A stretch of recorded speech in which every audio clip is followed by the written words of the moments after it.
Deacon latched the toy, replaced the pen, and went to bed.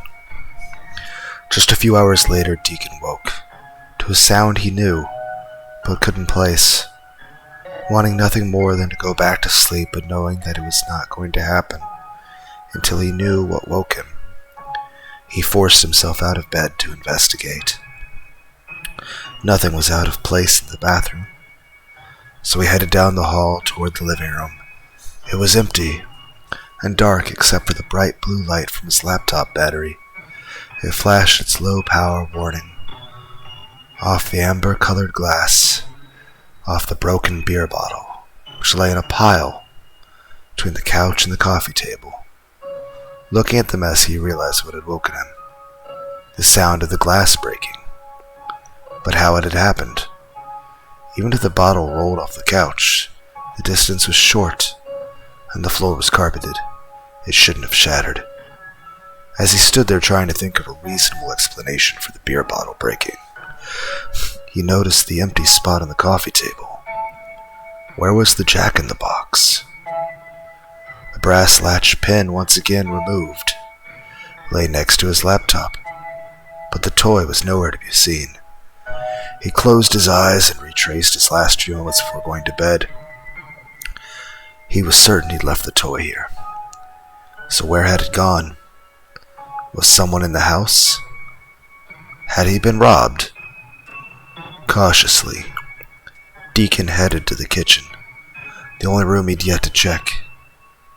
He'd barely step into the room when Pop Goes the Weasel began to play. From somewhere behind him, he spun around, expecting to see someone sneaking out of the house with the toy, but he was surprisingly alone. The song, though, continued to play, and to Deacon it seemed to be slowing down, almost as if it were calling to him, enticing him. He left the kitchen and followed the metallic tune through the living room and past the front door and into the hallway, where the song continued past its climax, only to start over again. "Melanie?" Deacon called out, tentatively. He knew it wasn't her, but hearing a voice, even just his own, made him feel less alone, less vulnerable, as he searched for the misplaced toy. "Melanie, is that you?" He walked slowly down the hall, certain the music was coming from his bedroom, but pausing to check the bathroom anyway. He didn't want to admit it, not even just to himself, but he was delaying the discovery of the toy as long as possible. "Melanie, I thought you didn't want to stay over tonight." When he reached his bedroom door, he could hear the music as clearly as if he were holding the toy, but even if it was overwound, the music shouldn't still be playing. Plus, he knew he hadn't shut the bedroom door when he left the room. So, it had to be Melanie. It just had to be.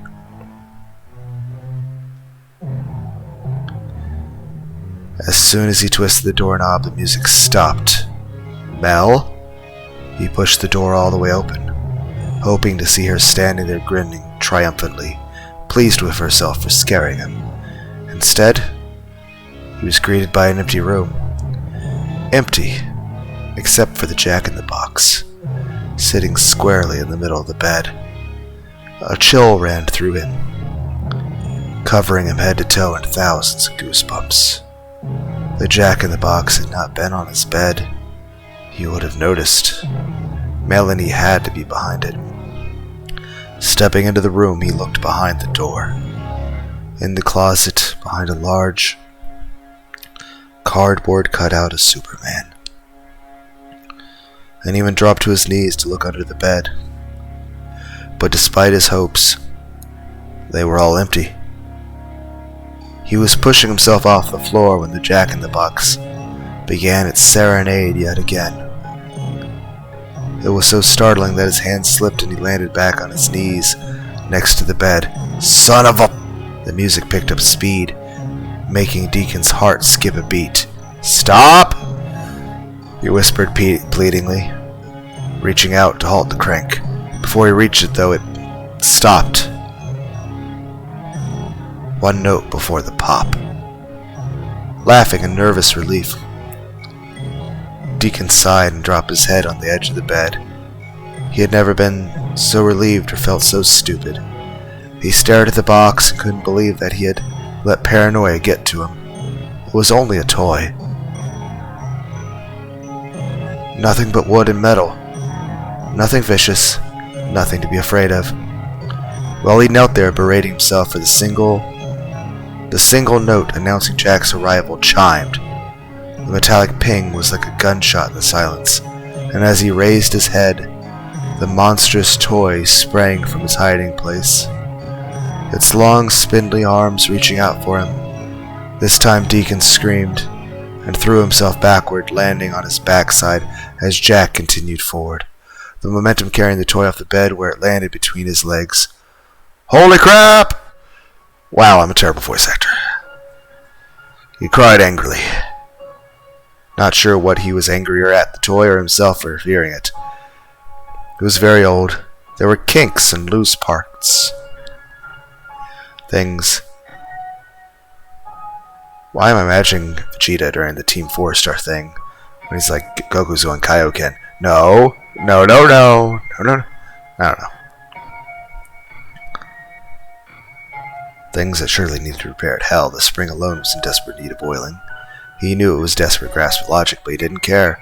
I'm surprised he has the time to think of all this very long paragraph during all of this. It was better than any other explanation. The jack-in-the-box lay on its side. Jack, the spring stretched out toward him, looking as though it were reaching for him. He shook his head, angry with himself for his apprehension, and forced himself to forward scoop Jack back into the box when it moved, the fingers stretching slowly as he reached for it. Deacon paused, not trusting his eyes, and in his hesitation Jack confirmed his suspicion, with claw-like hands swinging viciously at his fingers. Too shocked to cry out, Deacon scooted back, his now bloody fingers making the floor slippery as he tried to stand. After a fumbled attempt, though, he succeeded and stared in disbelief at Jack. He used his unnaturally long, narrow arms to pull itself across the floor toward him. No way, he breathed, his stomach clenching in fear as he sidestepped toward him. The hallway, not wanting to turn his back on it. He glanced toward the doorway out of the corner of his eyes, and as he heard the rusty creak of the spring, and for a brief moment, he had the crazy idea that Jack was putting himself away.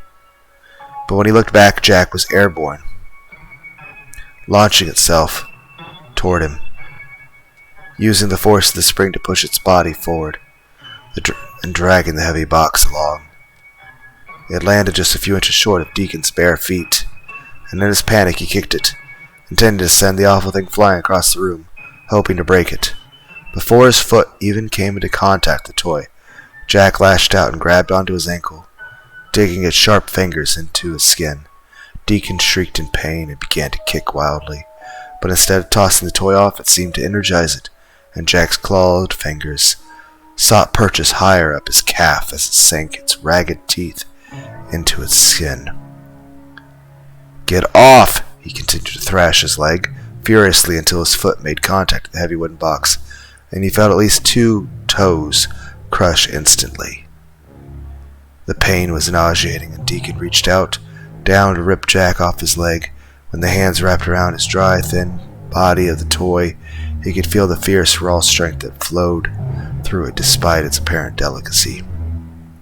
And Jack released his leg, only to snake its way up his forearms. "No!" Deacon screamed in horror. Blood was running in half a dozen tiny rivers down his leg and pooling beneath his feet while he fought to get the horrible thing off him. As he struggled desperately, he lost his balance, slipping in his own blood. There was a brief moment of hope when he thought he could remain upright, but as quickly lost as he fumbled into even more blood. He fell backwards, hitting the floor hard, first his shoulders and then his head, bouncing off of the hardwood with a crack. The house was suddenly silent and the pain faded away. As a heavy blackness came swimming up through the corners of his eyes, he saw Jack clawing its way up his chest, but felt nothing. Please, Deacon begged as darkness enveloped him completely. Deacon draped his arm over his eyes, having no desire whatsoever to open them. His head pounded ferociously, but he had never been so glad to be awake. He was giddy relief. That had been by far the worst and most vivid nightmare he had ever had in his entire life. He would definitely not be drinking that much again, any time in the near future. Sighing heavily at the thought of getting out of bed, but loving the idea of a hot shower, he put his arms down and sat up in one motion. But instead of the edge of his bed, and a sun-filled room, all he saw was blackness, filled with a deafening and heart-sinkingly familiar creak. Deacon rubbed his eyes vigorously, trying to clear them. As he did, his fingers caught something rough, something that made his heart ache with fear. He traced the roughness tenderly with his fingertips, knowing immediately what it was. Thick strands of thread bound his eyelids to the top of his cheeks and came together in knots at the corner of his eyes. He shook his head violently, trying to wake himself. He had to be dreaming, he thought desperately, because the alternative was too terrible to concede. And he proceeded to fling himself around until he came up against a hard, flat surface. Oh, now here's the part with Vegeta. No. No, no, no. No, no, no, no, no, no. He couldn't hear his own voice, but he continued the mantra anyway, as he explored the walls that confined him on all sides. With every movement he was taunted by the awful, metallic creak that filled him with a sickening dread that he didn't want to confirm, but could not ignore. After what seemed to Deacon like an eternity of hesitation, he placed his hands on his chest, startled by the sunken spots he still felt. He continued down to his waist, aware of areas of pain and a wetness he was sure was blood, but neither of which concerned him. He forced him to explore further, past his belly button, and then nothing.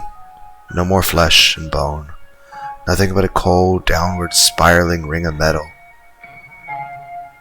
In an instant, all reason abandoned him, and he began to thrash and scream, a rhapsody torturer's cry, drowned out by the incessant creaking of his spring.